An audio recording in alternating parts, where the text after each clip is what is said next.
சித்தப்பா அப்படின்னு கத்திக்கிட்டே இப்போ வீட்டுக்குள்ளார நுழையிற இப்போ ராஜியை பார்த்து, என்ன ஏய் என்ன கத்திக்கிட்டே வீட்டுக்குள்ள நுழையிற, உனக்கு அவ்வளோ தைரியம் ஆயிடுச்சா, உன்னெல்லாம் அங்கே வச்சே வந்து பலார்னு ஒன்று விட்டுருக்கணும் அப்படின்னு வந்து இப்போ வந்து கோவமா சக்திவேல் பேசும் பொழுதே வந்து, சக்தி இரு, என்ன விஷயம், எதுக்கு இங்கே வந்த, என்ன திருப்பி உறவு கொண்டாடலாம்னு நினச்சி வந்தியா, எத்தனை விஷயத்தை தான் நீயும் அத்தையும் சேர்ந்து மறைச்சிக்கிட்டு இருப்பீங்க, உங்களால் நாங்கள் எவ்வளோ அசிங்கம் தான் பட முடியும் அப்படின்னு இப்போ கோவமா முத்துவேல் வேற கேட்கும் பொழுதே வந்து, நான் ஒன்றும் இப்போ யார்கிட்டையும் வந்து உறவு கொண்டாடுறதுக்கெலாம் வரல, நீங்கள் அந்த இப்போ அத்தையை இப்போ என்னென்ன வார்த்தைகள் பேசுகிறீங்க, அவங்க எவ்வளோ பட்டுட்டு இருக்காங்க தெரியுமாங்க, அங்கே மாமா அவ்வளோ வருத்தத்தை இருக்காங்க அப்படின்னா, ஏன் உனக்கு உன் அத்தை கஷ்டப்படுறது உன் மாமா கஷ்டப்படுறதா தான் தெரியுதா, நாங்கள் அப்படியே கூணி நின்னமே, நீ பேசாமல் எவனையோ கூப்பிட்டு ஓடி போயிட்ட, அவள் உன்னை பார்த்த உடனே அவளுக்கு கல்யாணத்துக்கு முன்னாடியே பார்த்துட்டா, இங்கே பிரச்சனை இருக்கும் போதே அவள் டக்குன்னு அங்கேருந்து எனக்கு கால் பண்ணி, திருச்செந்தூரில் இங்கே தான் வந்து உங்கள் பொண்ணு இருக்கா, அவள் என் கூட தான் இருக்கா, அவள் நான் கூப்பிட்டு வந்துடுறானே, நீ கவலைப்படாதானே அப்படின்னு கொண்டு வந்து விட்டு உன் கல்யாணத்தை நடத்த வச்சிருந்தா அது கரெக்டு.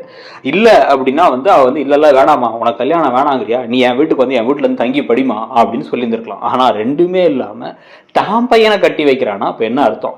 நாங்கள் என்ன நினச்சோம், சக்தி பேசும்போது கூட நான் எதுக்குறா தேவையில்லாமல் பேசுகிறான்னு நினச்சோம். ஆனால் கரெக்டான பாயிண்ட் தான். என்ன இருந்தாலும் சொத்து மேலே ஒரு ஆசை இருந்தால் இதெல்லாம் பண்ணியிருக்கா போல. இதை இந்த கதிர் பண்ணான்னு நினச்சோம், ஆனால் அவன் பண்ணல போல, அவங்க அம்மாவுக்கே அந்த ஆசை இருந்திருக்கு.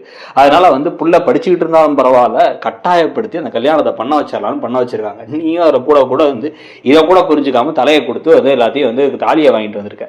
சி அப்படின்னு வந்து உன்னெல்லாம் என் பொண்ணுன்னு சொல்றதுக்கே அசிங்கமா இருக்கு அப்படின்னு வந்து இப்போ முத்துவேலும் பேசுறேன்னு, அப்பா போதும், நானும் கொஞ்சம் நஞ்சமா வந்து சரி பொறுமையா இருக்கலாம்னு பார்த்தா என்ன புசுப்பேத்திட்டே இருக்கீங்க.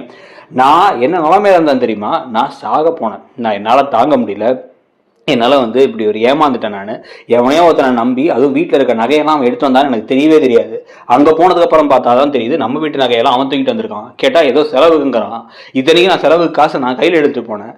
உடனே என்ன பண்ணுறதுன்னு ஒன்றும் புரியாமல் இருக்கு. அவன் என்ன தள்ளி விட்டுட்டு அவன் அந்த நகையெல்லாம் எடுத்துகிட்டு ஓடி போனோன்னு என் உயிரை விட்டுறலான் இருந்தேன். என்ன அத்தை காப்பாற்றி என் அண்ணனுங்களோட மானம் போயிடும்.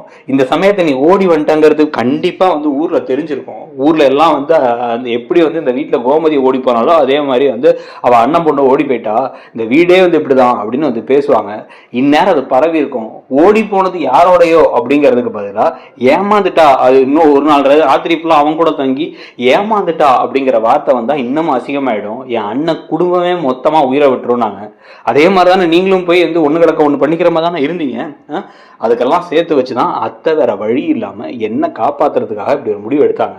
இப்ப அதனாலதான் இப்ப நானும் கூட ஒரு முடிவு எடுத்துட்டேன் அப்படின்னு வந்து சொன்ன உடனே வந்து, நீ வந்தது சரி, என்ன உன் பின்னாடி என்ன இவனை வேற கூட்டு வந்திருக்க, என்ன ரெண்டு அவ சிபாரிசு அவனுக்கு, நீ நாங்க நல்லவங்க தான், நாங்க இந்த வீட்டிலே இருக்கோம், எங்களுக்கு ஒரு ரூம் கொடுத்துருங்க அப்படின்னு சொல்லி கேட்க போறியா என்ன அப்படின்னு வந்து கேட்ட உடனே, அப்படியெல்லாம் ஒன்றும் கிடையாது, நாங்க வந்து இப்போ வந்ததுக்கு காரணம் ஒண்ணுதான், அத்தை சொத்துக்காகவோ இல்லை வந்து பணத்துக்காகவோ ஆசைப்படுறவங்க கிடையாது. அப்படி ஆசைப்பட்டிருந்தா அவங்க வந்து உங்க கடையில் ஒர்க் பண்ணிக்கிட்டு இருந்த மாமாவை லவ் பண்ணி அவங்க கூட ஓடி போயிருக்கணுங்கிற அவசியம் கிடையாது. நீங்க ஒத்துக்க மாட்டீங்க. அவங்களுக்கு அவர் தான் பிடிச்சிருக்கு, கிளம்பி போனாங்க.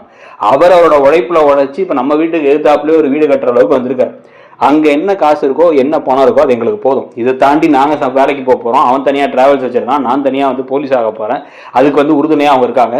நீங்க ஒரு வார்த்தை அந்த ஐபிஎஸ்க்கு கோச்சிங் கிளாஸ் நம்ம ஏற்கனவே பேசினமேமா, நான் வேணா சேர்த்து விடுறேன்னு சொன்ன பொழுது, வேணாம் நான் பார்த்துக்கிறேன் அப்படின்னு நான் கதிர், அதுதான் கதிர், எங்களுக்கு யாரோட பணத்து மேலேயும் எந்த ஆசையும் கிடையாது.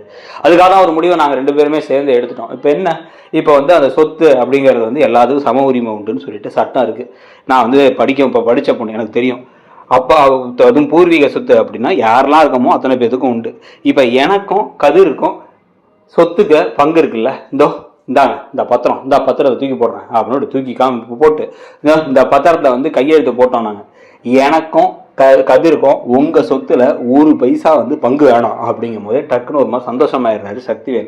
பரவாயில்லையே, நம்ம எதிர்பார்த்தது நடக்குது, மொத்த சொத்து வந்து மொத்தமா நம்ம பையனுக்கு தான் வரப்போகுது போலையே அப்படின்னு அவர் யோசிச்சுட்டு இருக்கும் போது வந்து, ஏய் என்ன ஏதோ லூஸ் மாதிரி பேசிக்கிட்டு இருக்க அப்படின்னு இந்த பக்கம் வடி உள்ளார வராங்க. ஏன் நீ கொடுத்துடலாம்னு நினைச்சிங்களா சொத்தை அப்படின்னு சக்திவேல் கேட்க, உடனே வந்து இந்த தம்பி நீங்க பேசாம இருங்க, என்ன இருந்தாலும் அவன் என் பொண்ணு, என்ன சொத்து வேணாம் இது வேணாம் அது வேணாம் அப்பாட்ட போய் இப்படி பேசிட்டு இருக்க, பெரிய மனுஷத்தனமா பேசிட்டு இருக்கியா அப்படின்னு அது கேட்கும் பொழுது, மா நான் ஒன்றும் பெரிய மனுஷத்தனமாகவும் பேசல, எதுவும் பண்ணலை, எனக்கு என் மேலே நம்பிக்கை இருக்குது, என் புருஷன் மேலே நம்பிக்கை இருக்குது.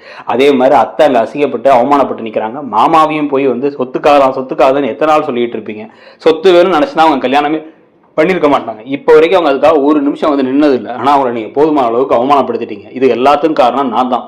அங்கே அந்த பக்கம் வந்து மீனா அக்காவுக்கும் செந்தில் மாமாவுக்கும் சண்டை போயிட்டு இருக்கு. ஏற்கனவே வந்து சரவண மாமாவுக்கு பிரச்சனை போயிட்டு இருக்கு. இது இல்லாமல் வந்து பார்த்தீங்கன்னா நேற்று வந்து அவங்க சுகன்யா இவங்கெல்லாம் வந்து அவ்வளோ ஓவரா பேசுறாங்க. அரசி ஓடி போனது காரணமே அவங்க தான். இத்தனை அவமானத்தையும் தாங்கிக்கிட்டு அந்த வீட்டில் எல்லாரும் இருக்க தேவையில்லை, அதுவும் என்னால் இருக்க தேவையில்லை. எனக்கு சொத்து வேணாம். சொத்துக்காக வந்து அவன் என் புருஷனும் வந்து எனக்கு கல்யாணம் பண்ணிக்கல, அவனும் தான் அதில் கையெழுத்து போட்டிருக்கான். இதோ கையெழுத்து எடுத்து பார்த்துக்குங்க, எங்கள் 2 பேருக்கும் உங்கள் சொத்தெல்லாம் வேணாம். ஆனால் அதே சமயத்தில் இன்னொரு தடவை இன்னொரு வார்த்தை அங்கே அந்த வீட்டில் வந்தோ இல்லை வந்து ரோட்டில் பார்க்கும் பொழுதோ வந்து சொத்துக்காக இது பண்ணிட்டானுங்க, ஓடுகாடி குடும்பம், வேணுனே பணத்தாசை பிடிச்ச குடும்பம், வேணுனே வந்து பணக்கார பிள்ளைங்களா பார்த்து லவ் பண்ண சொல்லி அனுப்புனாங்க பசங்களை அப்படின்னு ஒரு வார்த்தை நீங்கள் பேசக்கூடாது. நான் மனுஷியாகவே இருக்க மாட்டேன். அவங்க வீடு அத்தை அவ்வளோ சந்தோஷப்பட்டாங்க. நமக்கு ஒரு பிரச்சனைங்கும் போது நம்ம அண்ணன் வீடு வந்து நின்றுச்சு, நம்ம அண்ணனுக்கு வந்து நம்ம வந்து ஏதாச்சும் நல்லது பண்ணணும் அப்படின்னு முடிவு பண்ணி அவங்களுக்கு வந்து இதுக்கப்புறம் அவங்களுக்கு முதல்ல ஒரு விருந்து போடுவோம். என் கையில் நான் சமைச்சு போட்டதில்லை, நான் ஓடி வந்ததுலேருந்து அப்படின்னு சொன்னதுனால அவங்கள நான் தான் வலுக்கட்டாயமாக வாங்க நீங்கள் கூப்பிட்டு வந்து உங்கள்கிட்ட கேட்க வச்சேன். வந்தீங்க, சாப்பிட்டு போயிருந்தீங்க, அதுக்கப்புறம் நீங்கள் எங்கள்கிட்ட பேசாமலே இருந்தால் கூட எதுவும் ஆயிருக்காது. ஆனால் வந்த இடத்துல அசிங்கப்படுத்தி அவமானப்படுத்தி மாமாவுக்கு அத்தை கடையில் கூட சண்டையை உண்டு பண்ணிட்டீங்க. எனக்கு போதும். இதுக்கு மேலே எனக்கு வந்து இந்த இடத்துல கோபமாக உங்கள்கிட்ட வந்து சொல்கிறதுக்கு எந்த விஷயமும் இல்லை. சொத்து வேணாங்கிறத தெளிவாக நான் சொல்லியாச்சு. இது அதே மாதிரி அத்தை எப்படி அவமானப்படுத்தக்கூடாதோ அதே மாதிரி என் புருஷன் என் கதிர் அவன் நான் கல்யாணம் முடிச்சது சுச்சுவேஷனில் அவனுக்கு என் மேலே வந்து கல்யாணம் பண்ணிக்கல விருப்பமே இல்லை. முன்னாடி இருந்த கதையிலேயாச்சும் உங்களுக்கு என்ன நினச்சிங்க அப்படின்னா அவன் தான் தாலியை கட்ட நினச்சிங்க, கிடையாது. அவங்க என் கண்ணு முன்னாடி அத்தை வந்து அவங்க காலில் விழுந்து கெஞ்சினாங்க, காலில் நிஜமாவே விழுந்தாங்க. கெஞ்சினதுக்கு அப்புறமா வேணான்னு சொல்லி கல்யாணம் பண்ணான். அதுக்கப்புறம் நானும் அவனும் பேசிக்கிட்டது கூட இல்லை. ஆனால் அவன் எனக்காக எப்பயும் உறுதுணையாக தான் இருந்திருக்கான், என்னை புரிஞ்சுக்கிட்டு இருந்திருக்கான். இன்னைக்கு என் கனவுக்கு என் கூட சேர்ந்து ஓடிக்கிட்டு இருக்கான்.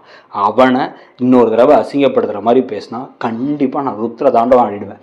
அப்பா சித்தப்பா யாரையுமே பார்க்க மாட்டேன். எப்படி அம்மா நீ உன் புருஷனுக்கு ஒன்றா விட்டு தர மாட்டேன்ல உன் குடும்பத்தில், அந்த மாதிரி தான் நானும் இருப்பேன் அப்படின்ட்டு இதுக்கப்புறமா வந்து சொத்தை பற்றி பேச மாட்டேன். நான் எனக்கு சொத்தெல்லாம் வேணாம், ஒன்றும் வேணாம்.